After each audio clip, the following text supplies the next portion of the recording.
Hello बच्चों, let's see the question and the question is calculate the molecular masses of the following. हमें यहाँ पे दो part given है और हमें इनके मॉलिक्यूलर मासेस को कैलकुलेट करना है। A calcium phosphate, B higher oxides of iron and copper. तो चलिए बच्चों इसे सॉल्व करते हैं and let's see the key concept first of all. तो यहाँ पे बच्चों हमसे बात हो रही है मॉलिक्यूलर मासेस की। तो अगर मैं आपको सिंपल टर्म्स में बताऊं कि मॉलिक्यूलर मासेस होते क्या हैं या मॉलिक्यूलर मास को हम फाइंड आउट कैसे करते हैं, तो molecular mass is basically sum of atomic masses of all atoms present in a molecule। मतलब एक मॉलिक्यूल में जितने भी एटम्स प्रेजेंट होते हैं उनके एटॉमिक मासेस का अगर हम सम कर दे तो हमें क्या मिलेगा? Molecular mass. तो चलिए बच्चों एक एक करके सारे पार्ट्स को यहाँ पे सॉल्व करते हैं। ए पार्ट में हमें गिवन है calcium phosphate.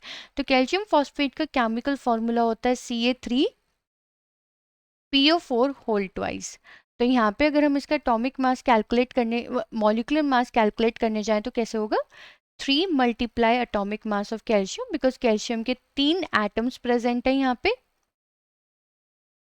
Plus 2 multiply atomic mass of phosphorus, because यहाँ पे 2 एटम्स ऑफ फॉस्फोरस प्रेजेंट है, प्लस 4 इंटू 2 8, यानी कि ऑक्सीजन के 8 एटम्स प्रेजेंट हैं। 8 multiply atomic mass of oxygen. तो बेसिकली बच्चों हमें पता है कि कैल्शियम जो होता है उसका जो मास होता है वो होता है 40 यूनिट्स, फॉस्फोरस का 31 एंड ऑक्सीजन का 16 यूनिट्स। तो इन सबको यहाँ पुट कर देते हैं।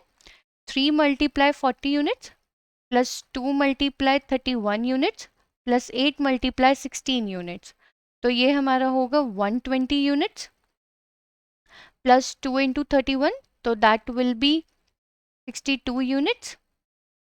एंड अगर हम यहाँ पे मल्टीप्लाई करें 16 इंटू 8, तो दैट विल बी, हम यहाँ पे देखेंगे फॉर द कैलकुलेशन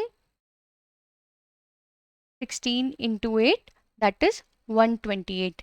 एंड फिर हम इन सबको फाइनली सॉल्व कर देंगे तो हमारे को जो फाइनल आंसर मिलेगा दैट इज 310 यूनिट्स, यानी कि molecular mass of calcium phosphate is 310 units.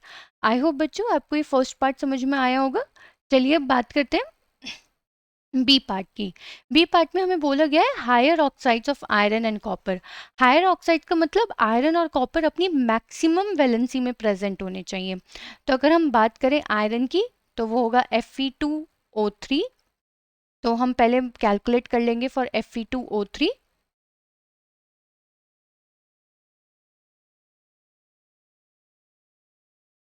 That is 2 multiply atomic mass of iron plus 3 multiply atomic mass of oxygen, because यहाँ पे 3 ऑक्सीजन के एटम्स प्रेजेंट हैं। एंड बच्चों हमें क्या मालूम है कि जो आयरन होता है, आयरन का जो एटॉमिक मास होता है वो होता है 56 यूनिट्स, ऑक्सीजन का 16 यूनिट्स।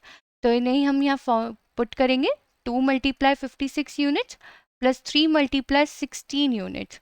तो हम इसका अगर सम फाइंड आउट करें तो हमें मिलेगा 160 यूनिट्स, यानी कि molecular mass of Fe2O3 is 160 units. अब चलिए बच्चों बात करते हैं हम यहाँ पे कॉपर की। एंड कॉपर की जो हायर ऑक्सीडेशन स्टेट होती है वो होती है Cu2+, इसलिए जो कॉपर का ऑक्साइड हम यहाँ यूज करेंगे वो हम करेंगे CuO। अब इसका मास, मॉलिक्यूलर मास कैलकुलेट करना है। So that is 1 multiply atomic mass of copper, because एक ही एटम है कॉपर का, plus 1 multiply atomic mass of oxygen, क्योंकि एक ही एटम है ऑक्सीजन का इन द फॉर्मूला। और हमको क्या मालूम है बच्चों कि कॉपर का जो एटॉमिक मास है वो होता है 63.5 units and oxygen is 16 units. हम यहाँ पे इन्हें पुट कर देंगे 1 multiply 63.5 units plus 1 multiply 16 units. तो हम इसका अगर फाइनल आंसर यहाँ पे निकालेंगे so that will be 79.5 units. तो कॉपर का जो ऑक्साइड है, हायर ऑक्साइड, उसका मॉलिक्यूलर मास कितना है? 79.5 यूनिट्स। तो बेसिकली बच्चों इस क्वेश्चन में हमें इन तीनों पार्ट्स का, मतलब 3 पार्ट्स कैसे, 1, 2 एंड 3, हमें मॉलिक्यूलर मासेस फाइंड आउट करने के लिए बोला क्या था और हमने यहाँ पे वो कैलकुलेट कर लिया है। आई होप बच्चों आपको ये क्वेश्चन समझ में आ गया होगा। Thank you.